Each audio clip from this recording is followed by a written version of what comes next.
Hello, hello, hello, hello, hello. Hi, everybody. It's Friday and it's the last Friday in the month. And for a lot of people, that's payday. Woohoo! It's also PMO Hot House. And thanks for joining us. And let's get going.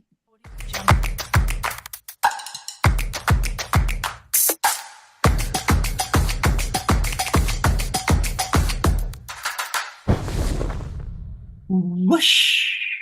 Flames, flames. So, hello, hi, everyone. Hi, John. Hi, Eileen. How are you? Right. Hey, how you Oh, doing? Yeah. busy. Looking forward to the conference season is about to start. I've got my herding cats mug of tea and I'm ready to go. Excellent. So thanks very much for joining us. It's another monthly PMO show. I hope you enjoy these sessions that we put together. They're also live streaming right now on LinkedIn, on X, Facebook as well. And so we're glad that you can join us in the audience, as it were. And what we try to do with these is just bring you some different aspects of PMO each month. So if you're busy, and don't get a chance to come to some of the House of PMO events that we put together, this hopefully will just be a quick fire thing on a one Friday every month, slightly different than some of the other things that we do. So you can just dip into it. You can also go back and see it on our YouTube channel as well. But yeah, thank you very much for joining us. So let's get going. The first segment of the session.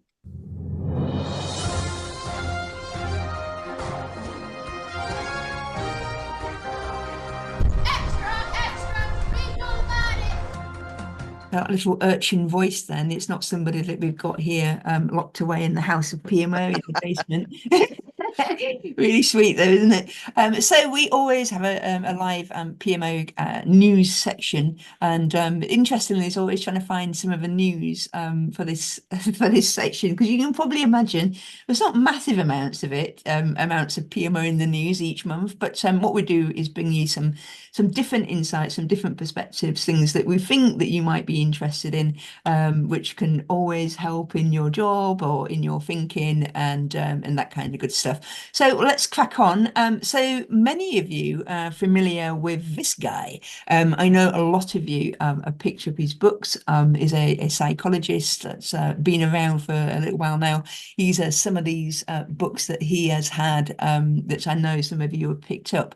John, Eileen, familiar with Adam Grant? You come across him? I have. I've got the originals book and liked it, and I've got his next to on my to purchase list. Oh yes, well you need to get on it because that library, it's forever growing. Adam Grant is been doing some really interesting sessions and doing some work with the World Economic Forum. They're doing some series at the moment, which is about workplace trends. So of course we're all working in workplaces, and I thought it'd be quite interesting for you to have a listen to this one. So this is basically Adam talking about character. So what I wanted to do was just to play the video for you.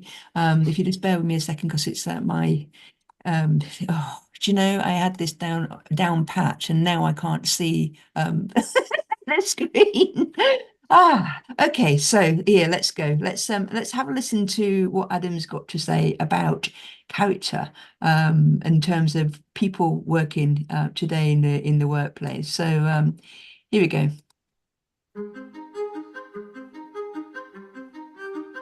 I think we make a fundamental mistake when we're judging our own potential and also other people's potential, which is we think it's possible to judge where someone is going to land by looking at where they start. So if you pick up a musical instrument or you try a sport and you're not initially good at it, you think you lack the talent to succeed. And so if we count ourselves and others out just because we seem to lack talent at the beginning, then we're gonna miss out on great opportunities to get better and get better at getting better. And that's where character, I think, becomes so important.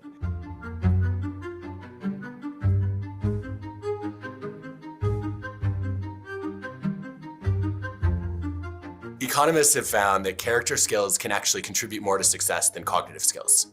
So if you look at the cognitive skills that you pick up in kindergarten, character skills are about 2.5 times more important in predicting how much money you earn in your 20s.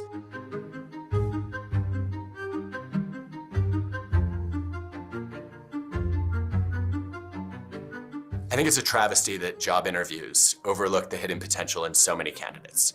Because how you show up in an interview is not diagnostic in most cases of how you're going to do in the job.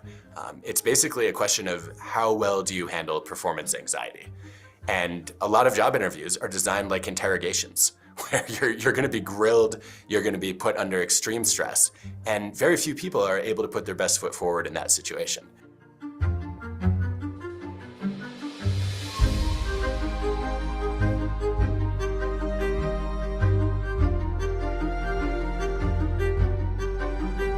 I think a lot of workplaces are catching up to the idea that character skills really matter.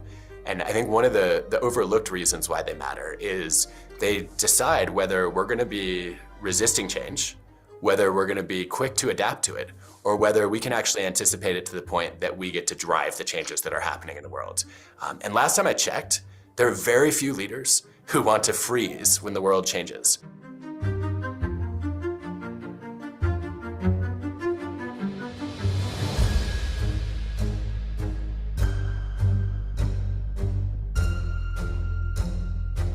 Not getting better is a really depressing and disappointing experience for people. Nobody wants to stagnate, and definitely no one wants to get worse.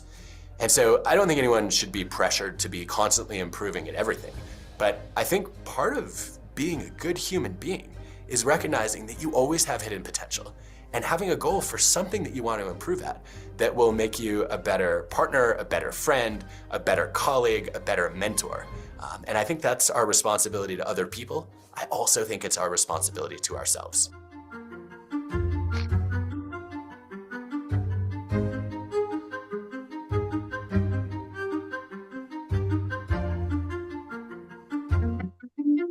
So, really relevant, don't you think? A lot of the messages in that, and I thought it was just just a really interesting perspective. But certainly now with our workplace changing so much, that just different things like this in terms of how we work with others, how we're managing people, all of that kind of good stuff. So bravo to Adam, and if you want to have a look at that video and share it perhaps with some of your colleagues, you'll be able to find that on the World Economic Forum website. So moving on, so quick reminder that for everybody who is working in PMO, this date should be firmly in your diary. Again, this is just a look back on the first International PMO Day that kicked off in 2023. We're back, it's the second Tuesday in May, so this year is the 14th of May. And if you are thinking about getting your team together and you're wanting maybe the House of PMO to get involved, Eileen's already been snaffled by an organisation that is planning on doing something special on International PMO Day. So they're already starting to think about that date. So again, just a reminder, but this is a really nice way to bring people together, have a bit of fun. And of course, you can see from that picture, but cakes and biscuits feature quite highly. So what's not to love there? So we've got some latest developments from Open AI as well. Again, we've been talking a lot about this at House of PMO. It's that generative AI stuff. It's a chat GPT thing. You may or may not have seen this, and this is going to be an interesting one. It's not yet available. It's not yet available for people with, the accounts at Open AI. They're still doing some security checking on this, and you can probably understand why. This is something that is a new AI model that allows you to create realistic and imagined scenes from text instructions. Absolutely crazy. If any of you have seen any of the latest dramas and things where they're talking about deep fakes, I think that's probably why we're doing quite a lot of security checks at the minute. Have a look at it though. I mean, you can see the prompt here on the side, a beautiful homemade video showing the people of Lagos, Nigeria, in the year 2056, shot with a mobile phone camera. It is all fake. And I always find, just look at the fingers. That's one of the things that AI just seems to really struggle with people's fingers. So if you're looking at any of this kind of stuff online, it's always a way that I can tell. But it's going to be just out of this world. I've got some brilliant examples on their website. But the interesting thing is would the PMO be using any of this kind of stuff? Maybe not today, but it is something to be said about thinking how we can incorporate this kind of technology, but also do we use kind of image? So how far is it to include in our communications type stuff, video as well? On that same theme, something that you may or may not have seen, which could certainly help you, is the generative AI framework, which has come out from government. This is available to download. It is a really interesting one, as if PMO is getting involved in your organization's approach to AI. This example came up from one of our last sessions that we were doing on generative AI and using ChatGPT. It got put in the chat, and somebody who was working in central government said, "Oh, have you seen it? It could be really useful for people." It gives them quite a lot of starters in terms of how do you get this being used in your organization, and specifically within project delivery. They do it on a principle-based model, but the document that you can see there on that URL, or just to put in generative AI government, you'll be able to see this quite a comprehensive document of about 90 pages that does give you some insights into how you can start to pull together a business case, and also kind of, like policies and regulations and stuff. So again, if you're not familiar, it was just released at the end of January, so quite current. Back onto some news. So NASA have got a new Moon to Mars program office. We always like to have a look at what other people are doing in terms of PMOs, and if you've ever wondered what the focus is for a program office in NASA, you can see there that they tend to do a lot more around planning and analysis type stuff. Yes, it is quite technical, but again, it's always really interesting. Can you imagine telling people that you're working in the Moon to Mars program office type PMO? It's fantastic, isn't it? So good luck to them. Hopefully the PMO will be doing a stellar job. Also in the news, Forbes, many of you will be familiar with it in terms of a kind of management-based website, bringing latest news in all sites or all areas of business. They've just released, even though it is only February 2024, they've already come out with their PMO software, project management software of 2024. Yes, some of these have obviously got some kind of advert type stuff in there, but they say that it does not affect their editorial when it comes to picking what these things are. Interestingly for me, as someone there that I've not heard of before, maybe you're the same, but again, it's the latest things in terms of what people are using that are working in the project management space. And finally, we always like to have a bit of a PMO job spotlight, and this time, if you remember last month, we looked at the data analytics and whether people that are looking for PMO people at the moment are actually starting to put that kind of stuff in a job specification.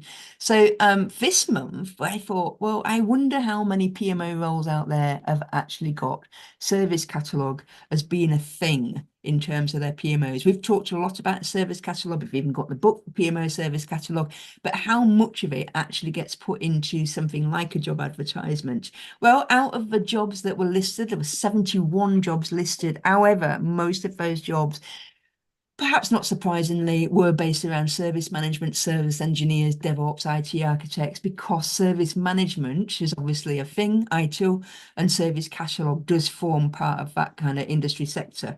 But there was one PMO role that does mention the service catalogue. So, again, this is exactly like the data analytics one last month. There was only one that was actually listing that in the kind of job advertisements, which tells you something, about how PMOs might be doing a lot of work in progression around data analytics or around that kind of service-based approach.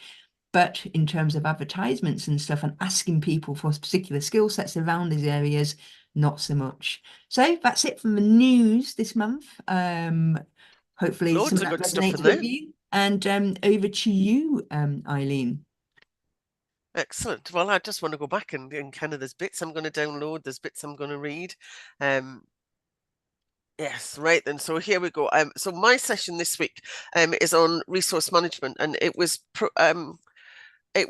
it's done primarily because we had a request in on the HotPMO website as to kind of what we had in terms of resource management. So I thought I would just do a kind of a quick recap of some of the resources we've got, and why we think, kind of Lindsay and I were just kind of discussing this. It's kind of still all very relevant to what we're doing now in and around PMOs. So I think for a long time, we had benefits management on the top of the list of things that organizations, and then obviously why kind of PMOs found the most difficult to do, really kind of getting some idea of kind of why were they investing the money in the projects and programs? How did they measure the benefits that kind of came through? And what we found over the last couple of years is that that's actually changed now, and resource management has gone to the top of the list. And I think there's a whole number of reasons behind that. Not just because there are more projects, and it's not related to the number of organizations that are outsourcing resource management and PMO services to other organizations. I think there is the whole kind of project economy, I think, was the phrase that was kind of reinforced to me this week. But actually, in terms of the different ways we're delivering projects, much more kind of seeing lots more people in business as usual activities being involved in the delivery projects, and just the natural kind of volume of projects means that if we're not careful, that allocating people to projects is having a detrimental effect on business as usual, and therefore all of that kind of portfolio management element about kind of understand kind of what we're using on projects and what we're using on business as usual, is it the right mix, all kind of comes into play. And there is really a kind of a big role the PMO can play in this, which is why we have a number of resources. Just a couple of things that I'm kind of going to draw on today. So we did do a PMO managers lunch and do an inside PMO report back in 2017. I can't believe it was 7 years ago, but it's there. It's on the website. If you're a fully paid member, it's free to download. And there are other kind of pricings if you're a kind of a free member or not a member at all. But that's there to download, and we've been through it, still very relevant. And as I said, I'm going to pick up some of the points that you can read about more in that report. I think the other thing is, when we were doing the competency framework, we also kind of recognized that these were key competencies of people in the PMO. When supporting projects, programs, and as mentioned, the portfolio level, and there's work to be done in centre of excellence.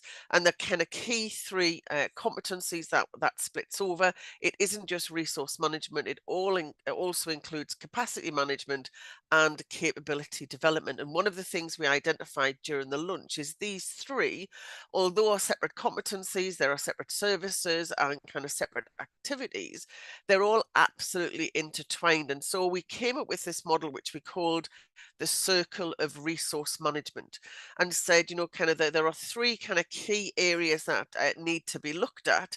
There's a resource segment, a project segment, and a portfolio segment, so which I'm just kind of going to have a quick run through, just so we understand kind of the breadth of what we mean by resource management and increasing it in our organization. And I'm also going to touch on the service catalogue, the PMO service catalogue, because in there are a number of services and some hints and tips of implementing those services, which are also going to be helpful for us to be if we're addressing portfolio management in our organization. And I think part of the challenge is, as I've already said, these kind of three segments are fully intertwined.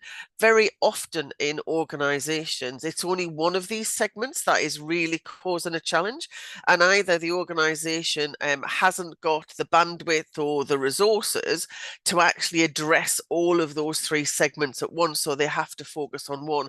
But I do think it's important that we look at what the interdependencies are with the other two segments, so we understand kind of some of the minimum things we need to put in place to help us address the one segment that's of challenge. Now, I already recognize that I'm talking at the kind of very fast, because I said to Lindsay, have I got 15 minutes or 2 hours? So I am going to kind of rattle through this.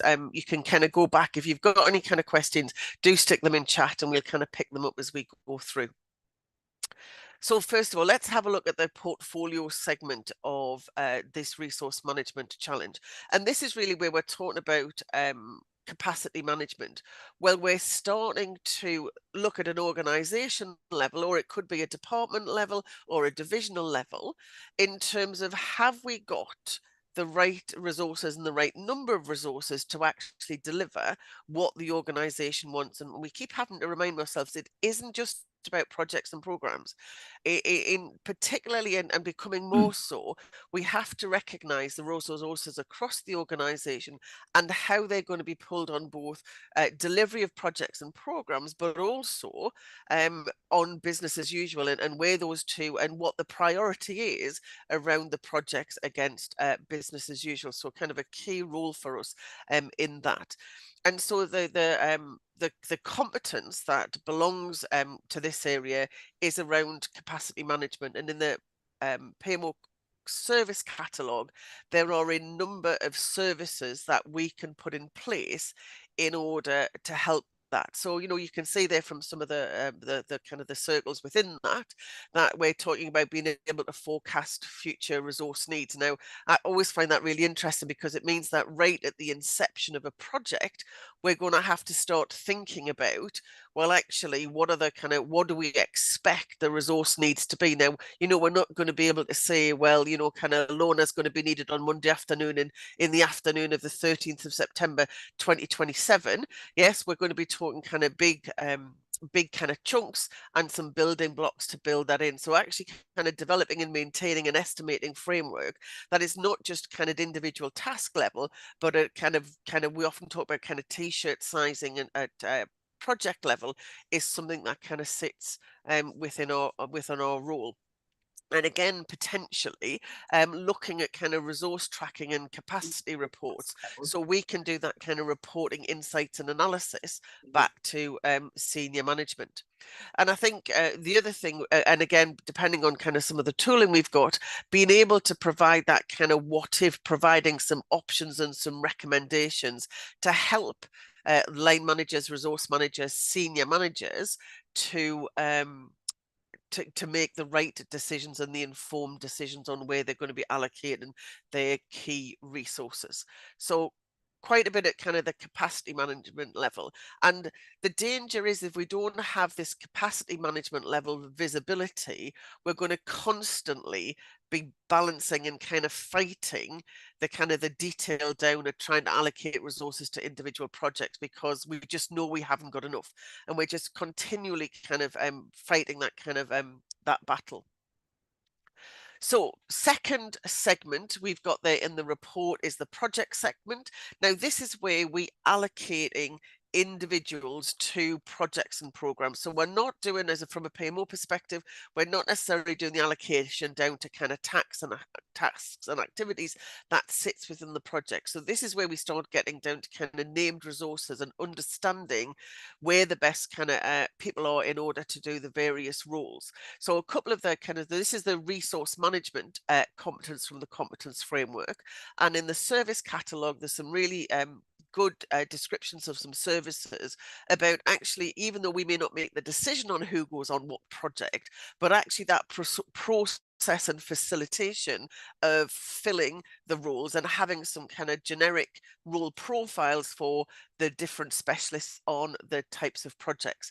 And again, some of the more detailed work we might do is actually kind of provide succession planning for some key roles, or actually facilitate the management of consultants and agencies. And one of the key things that I think is really helpful is we start recognizing resource dependencies across the projects and programs in the portfolio.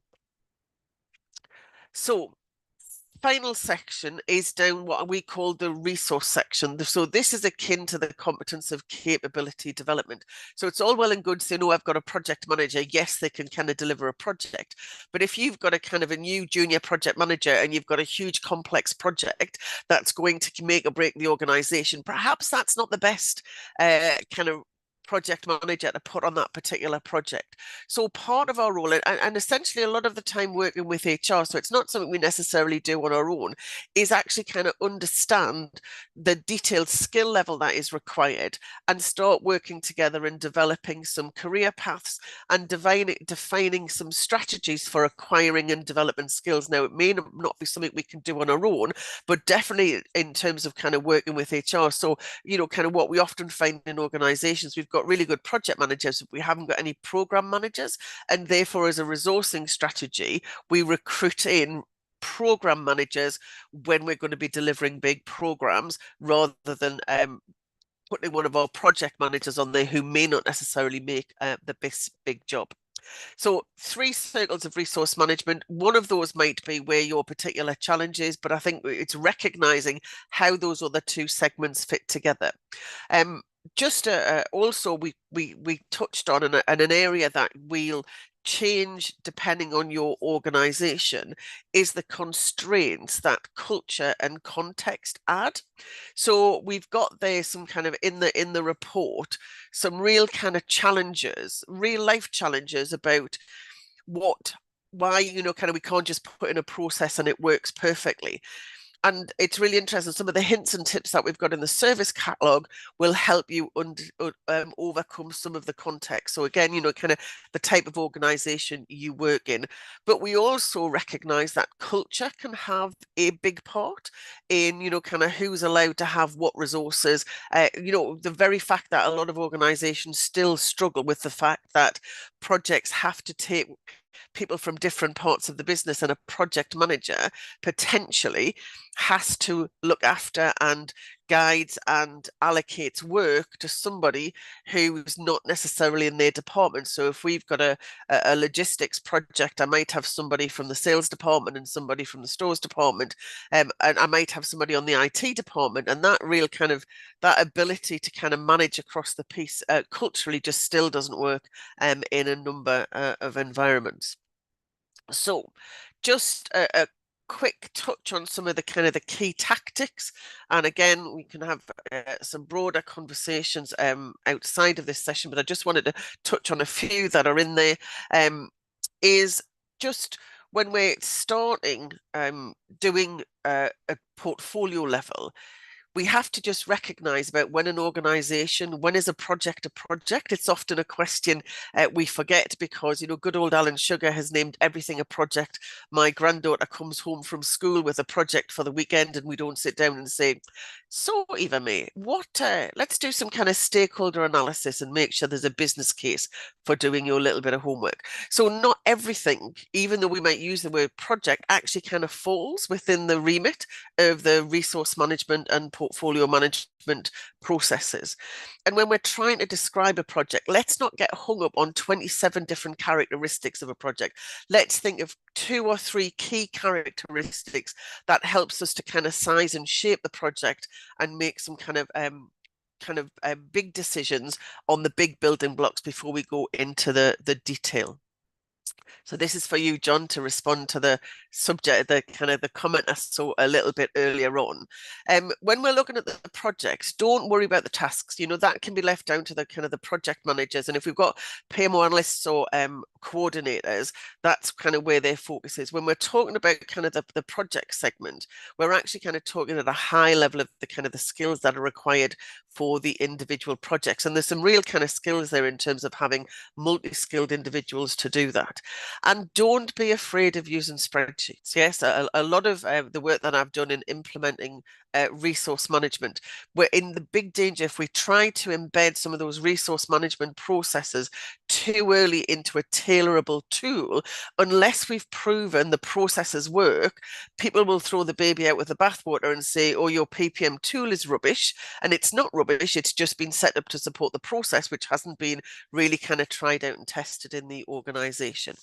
And then finally, in the resource segment, where we're kind of looking at the skills and capabilities of people who are involved in project delivery, it becomes really difficult if everybody's got their own job title and there's 700 different titles for what is a project manager, what is a junior project manager across the organization.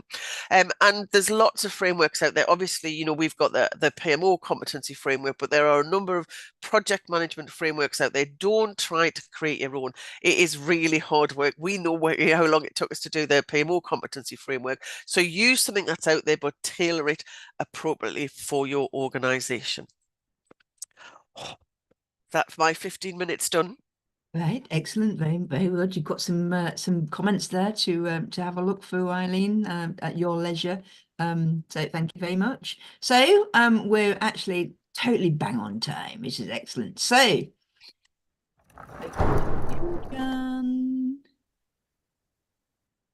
hey, so we've got somebody new in our hot seat this week.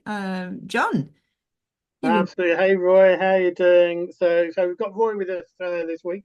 So Roy's an independent consultant. I've emphasised that a couple of times as I introduced him. He's a P3 risk associate. Crucially, he runs the for PMO learning. He runs their assurance for PMO professionals course. He's my sort of go-to person for anything around governance and assurance.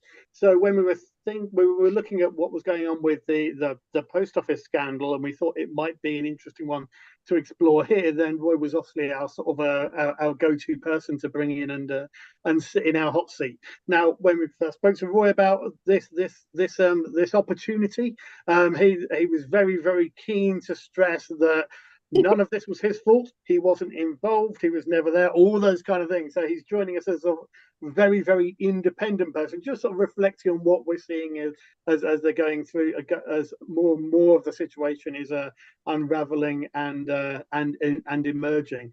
So of course, I think as most of us know, hundreds of sort of postmasters, postmistresses, sub-pub postmasters were wrongly prosecuted by the post office after essentially faulty software calculated money was missing from post office branches, which turned out not to be the case.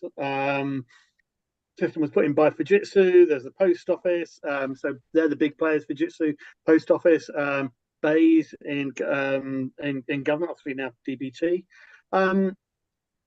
Lots of people involved there that should have had eyes on this and should have had appropriate governance around these projects. So I guess probably a good place to start, Roy, is from what you've seen, what sort of assurance would you expect to see in place versus what we know of what was in place? Well, that's a very broad question to ask, really, because there isn't one place you get assurance from ever on any project. A project of this type, this magnitude, you'd expect assurance to come from all sorts of levels and all sorts of places. So just to add to what John was saying in terms of my involvement, it was my point really was that I have no more direct insight into the facts and figures and actually what did definitely go wrong than anybody else. So my perspective is very much from what I've read and the sort of questions and perspective I would have approached if I had been involved in that project at any stage. So I think it goes back to the very beginning. And one of the things I'm a bit of a broken record about is when it comes to assurance is that you really can't talk about assurance just in isolation. You need to think about assurance in context of or in relationship with risk management and governance, because assurance on its own doesn't really do anything. It doesn't necessarily look at the right things. So you've really got to look at that sort of GRA, governance, risk and assurance framework trilogy, I refer to it as being, at every stage through the project. And you can go right back to the very beginning. So 1996, I understand this contract was awarded. Immediately one would ask the question, well, there would have been a business case within the post office for this. There presumably would have been some form of business case within Bays, and Fujitsu would have had some form of onboarding process. I don't know what process they would have used for accepting the contract. But at that stage, right back in the well, of course, 1996, that would have been, I think that was the placing of the contract. So the procurement would have happened sometime before that. So what questions were being asked? What was in those business cases around assumptions and risks? Had anybody put any effort into and thought into, well, how are we going to govern and assure this project through its lifetime? And I think it was recognized at the time that this was a very new, radical thing. I don't think anybody had done a system rollout like this ever in the world. So there was a real novelty in this. So, well, my first question would be, well, what was believed, what was understood to have been the risks back in those at that time, and what were the arrangements that were being put in place around governance and assurance? That's a really good question. I mean, is it possible when we think about high levels of novelty? Yes, but this project was sort of kind of bleeding edge in a number of ways. But a lot of our companies are often doing projects that are new, if not new on a global scale, new to that organization in degrees of novelty. And I've seen sort of different ways stakeholder groups interact with those. Do you think there's a chance that when business cases for these kind of projects where there's high complexity, high levels of novelty, that we almost end up not putting explicit risk and assurance controls in place at that stage, because people don't understand it, they shy away from actually putting it in? Is that something that you'd say happens? I think behavioural attitudes permeate assurance throughout, and I'm sometimes asked the question, not so much recently, because I think people have got it more, but maybe a couple of years ago, people asked the question, well, we have so much assurance now in our projects, but they still keep going wrong. So why do they keep going wrong? And throughout my career, even before I started becoming a dedicated assurance professional, you could tell it was about behaviours, people finding routes around, people not following the standards and the processes because it was easier not to do so. And there's always this so often this culture of optimism and political expediency. And of course, you mustn't forget with something like this was, as I understand it, a politically very important project to happen. So it's politically important for the government, for BEIS, for the post office, and strategically it would have been important for Fujitsu as well. So there would have been a collective group think there. This has got to be successful. I also think and suspect, but I don't have any proof of this, that there was probably an expectation that what they thought they had found in those first few years of rollout, all these supposed corruptions and misappropriation of funds and everything, that's what they expected to find.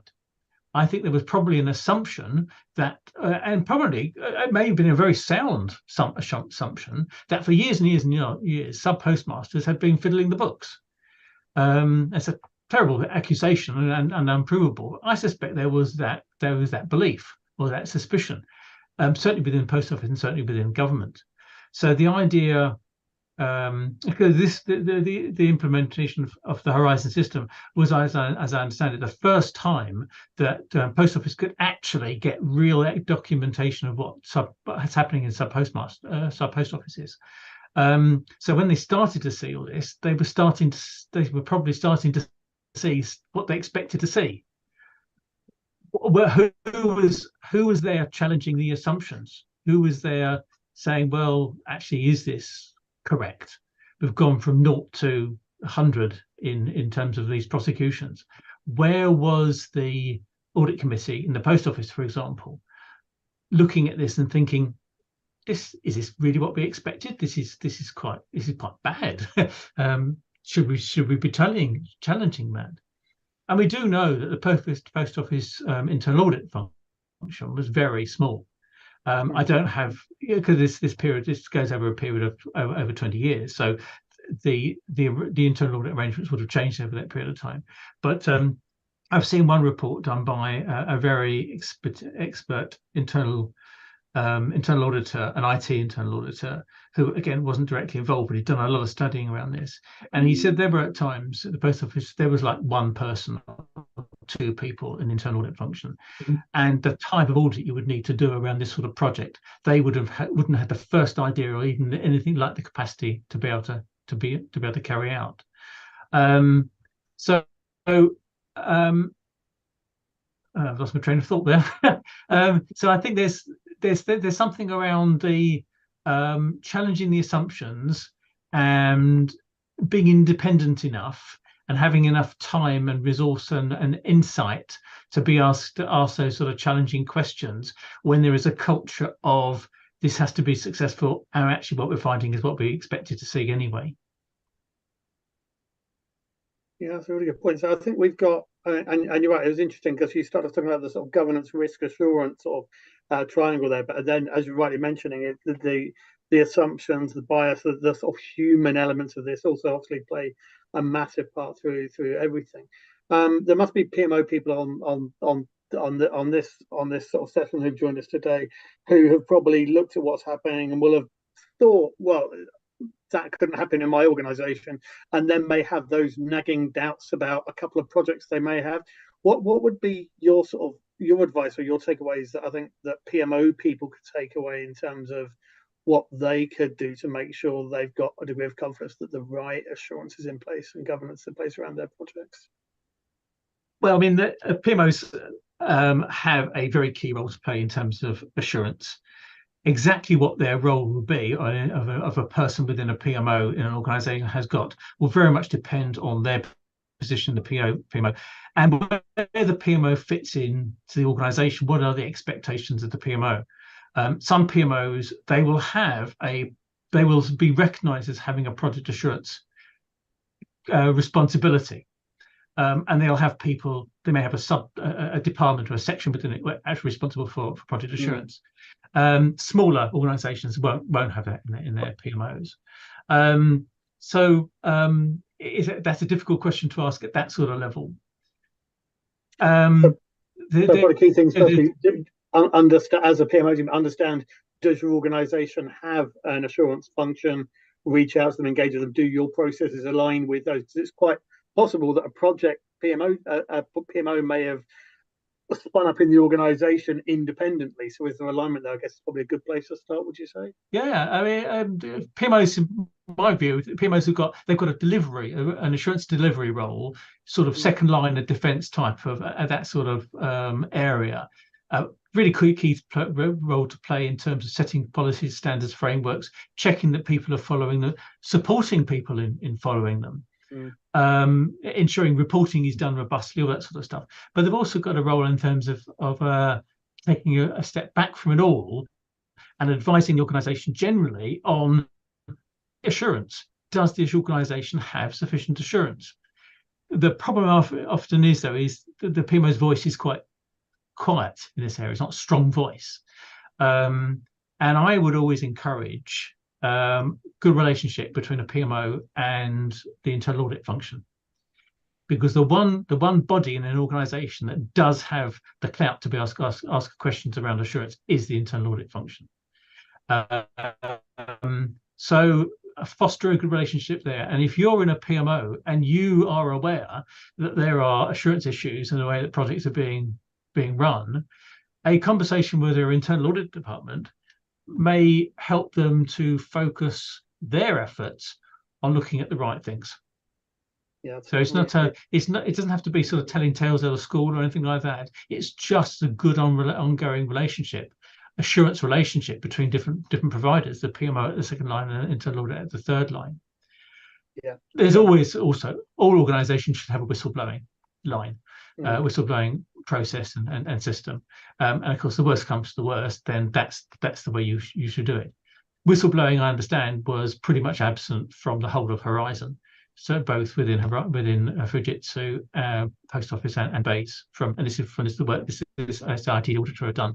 There was no really existing whistleblowing, and it's a key component in good assurance. That's good, Roy.